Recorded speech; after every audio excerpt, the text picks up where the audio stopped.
शीशाचलम के जंगलों में हो रही लाल चंदन की तस्करी पर पूरी दुनिया की नजर है। धरती पर उगने वाले इस सोने का हर कोई मालिक बनना चाहता है। इस लाल चंदन की तस्करी में यहाँ के मिनिस्टर भी मिले हुए हैं। मंगलम शिरनू नाम का एक तस्कर कई सालों से चंदन की तस्करी में मिनिस्टर की मदद करता है और इलेक्शन में भी उस मिनिस्टर की पार्टी को सपोर्ट करता है। मंगलम शिरनू का रोल फिल्म में सुनील वर्मा प्ले कर रहे हैं, लेकिन फिर एंट्री होती है एक और विलन की, जॉली रेड्डी, जिसका फिल्म में रोल धनंजय प्ले कर रहे हैं। जॉली रेड्डी उस मिनिस्टर से एक मीटिंग करता है। जॉली रेड्डी भी चंदन की लकड़ी के उस जंगलों पर कब्जा करना चाहता है, लेकिन उसके रास्ते में सबसे बड़ी रुकावट मंगलम शिरनू है। इसलिए जॉली रेड्डी सबसे पहले मंगलम शिरनू को मार देता है और फिर जॉली रेड्डी उस मिनिस्टर के पास एक डील करने चला जाता है। जॉली रेड्डी उस मिनिस्टर से कहता है कि मैंने अपने रास्ते का सबसे बड़ा कांटा निकाल दिया है। मतलब मंगलम शिरनू को मारने के बाद अब मिनिस्टर को जॉली रेड्डी से मजबूरन हाथ मिलाना होगा। जॉली रेड्डी के मुंह से मंगलम शिरनू के मौत की बात सुनकर मिनिस्टर अपनी कुर्सी से खड़ा हो जाता है और मिनिस्टर डर से कांपने लग जाता है, क्योंकि असल में चंदन की तस्करी के इल्लीगल बिजनेस का असली मालिक मंगलम शिरनू नहीं बल्कि पुष्पाराज है।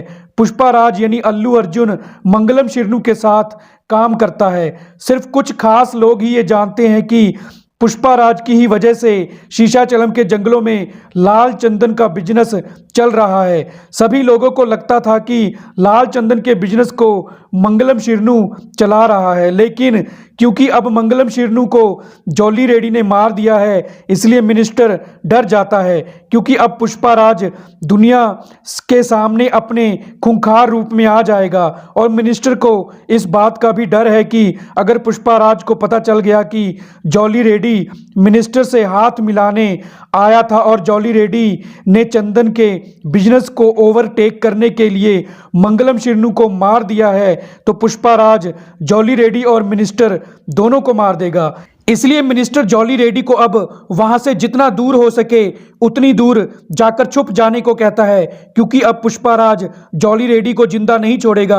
जॉली रेड्डी एक बार तो मिनिस्टर के कहने पर वहां से चला जाता है, लेकिन फिर जॉली रेड्डी खुद पुष्पाराज को मारने का प्लान बनाने लग जाता है। इधर पुष्पाराज इस बात से अनजान कि जॉली रेड्डी मिनिस्टर से मिलने आया था और जॉली रेड्डी लाल चंदन के बिजनेस की डील मिनिस्टर से करना चाहता था और पुष्पाराज मंगलम शिरनू के कातिल को ढूंढने में लग जाता है। इधर जॉली रेड्डी ने कुछ पुलिस ऑफिसर्स को भी अपने साथ मिला लिया है।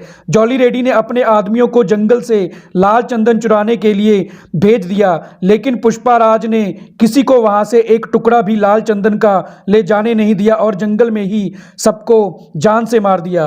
पुष्पाराज कई सालों से मंगलम शिरनू की आड़ में काम कर रहा था, इसलिए पुष्पाराज के बारे में ज्यादा कोई नहीं जानता। लेकिन अब पुष्पाराज ने जंगलों पर पूरी तरह से कब्जा कर लिया था। कोई भी तस्कर, पुलिस या मिनिस्टर पुष्पाराज को रोक नहीं पा रहा था। गांव की एक लड़की श्रीवल्ली से पुष्पाराज को प्यार हो जाता है और अब श्रीवल्ली भी पुष्पाराज से प्यार करने लग जाती है और दोनों की शादी हो जाती है। अब धीरे धीरे पुष्पाराज मोस्ट वांटेड की लिस्ट में आ जाता है।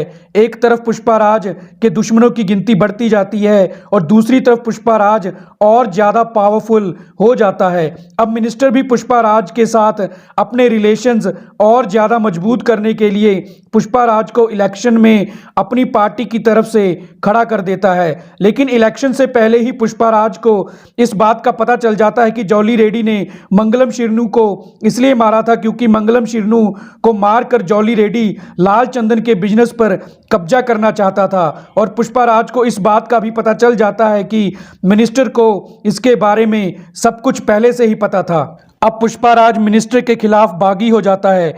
पुष्पाराज जॉली रेड्डी को ढूंढ लेता है। दोनों के बीच में जबरदस्त फाइट होती है और पुष्पाराज जॉली रेड्डी को मार देता है।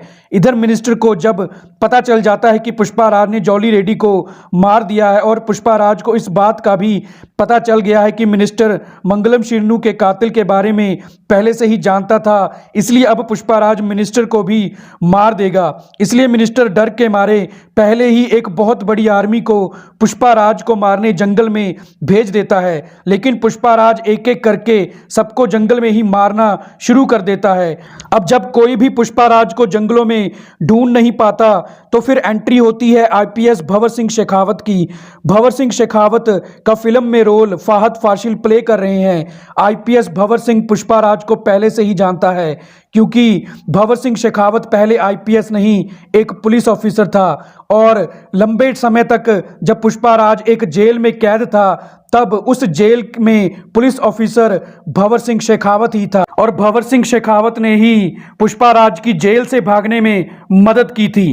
इसलिए इस मूवी के सेकंड पार्ट में आपको इस कहानी के बारे में पता चलेगा कि पुष्पाराज का पास्ट क्या था। तो दोस्तों, क्या पुष्पाराज मिनिस्टर को मार पाएगा और पुष्पाराज के बैकग्राउंड की कहानी क्या है, ये हम आपको हमारी अगली video Pushpa fan theory part 2 में बताएंगे। तो हमारी आज की वीडियो को पूरा देखने के लिए आपका थैंक्स।